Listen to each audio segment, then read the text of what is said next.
ሰላም አለይኩም ወዶችዬ፣ በአዲስ ቪዲዮ መጥቼላችኋለሁ። ዛሬ የመጣሁት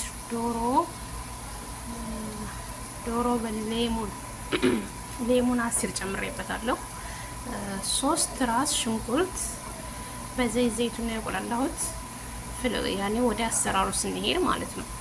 3 ራስ ሽንኩርት፣ ዘይቱን፣ ቱም፣ ነጭ ሽንኩርት ማለት ነው። ፍልፍል አስዋድ ወረጋጋል ጨምሬ ያለው። ይሄ ደግሞ እዚህ ጋር የምታዩት ዛተር ነው። አቅርቤ ራሳችሁ እና ፍልፍል ሀር ማለት ነው። ይሄ ነው። በፍሩን ትንሽ ካዋሃድኩት በኋላ በፍሩን ጨምረዋለሁ ማለት ነው። ትንሽ ቀላ እንደሌለ ከላይ እና ተመልሼ እመጣለሁ። ተመልሼ አሳያችኋለሁ። እንደ በጣም ነው የሚያምረው፣ በጣም ነው የሚጣፍጠው። ሞክሩት። ሰባቢ